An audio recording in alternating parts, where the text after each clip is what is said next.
আসসালামু আলাইকুম।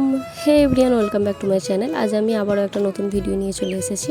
বেগুন পুরি নিয়ে আর ঝামেলা ছাড়াই আজ দুর্দান্ত স্বাদের বেগুনের ভর্তা বানিয়ে দেখাবো।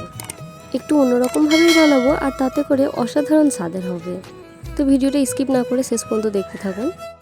তো আমি বেগুনটাকে ছোটো ছোটো করে কাট করে নিয়েছি এবং একটা পাত্রের মধ্যে আমি 1 কাপ মতো জল দেব এবং হাফ চামচ লবণ এবং হাফ চামচ হলুদ দিয়ে বেগুনটাকে ভালোভাবে একটু সিদ্ধ করে নেব।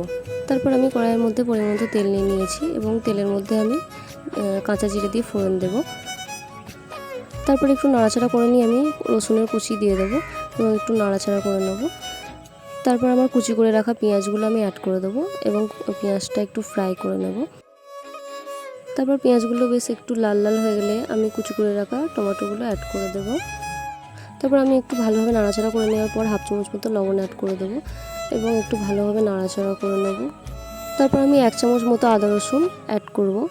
তারপর একটু ভালোভাবে পেঁয়াজ আর টমেটোটাকে একটু কষে নেব। তারপর আমি কুচি করে রাখা কাঁচা লঙ্কাগুলো অ্যাড করে দেবো। এরপর আমি সমস্ত মশলাগুলো অ্যাড করে নেব। আমি 1 চামচ গুঁড়ো লঙ্কা, 1 চামচ জিরে ধনে গুঁড়ো, হাফ চামচ কাশ্মীরি লঙ্কা এবং হাফ চামচ হলুদ গুঁড়ো দিয়ে দিয়েছি। তারপর আমি ভালোভাবে পেঁয়াজটাকে একটু কষে নেব। তারপর আমার বেগুন সেদ্ধ রেডি। আমি বেগুনগুলোকে পেঁয়াজ কষার মধ্যে অ্যাড করে দেব। বেগুনটাকে মশলার সঙ্গে আমি ভালোভাবে কষিয়ে নেব এবং হাই ফ্লেমে দিয়ে আমি বেগুনটাকে ভালোভাবে নাড়াচাড়া করতে থাকবো।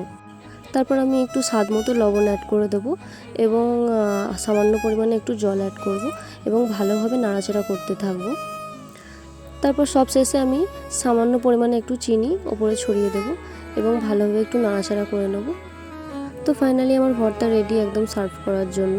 তো আমার রেসিপি আপনাদের কেমন লেগেছে অবশ্যই কমেন্ট বক্সে জানাতে ভুলবেন না এবং আমার ভিডিও যদি ভালো লেগে থাকে তো please like, comment, share and subscribe করতে ভুলবেন না। তো আশা করছি আবারও দেখাবে নেক্সট ভিডিওতে। তো আজকের মতো টাটা, বাই বাই, আল্লাহ হাফিজ।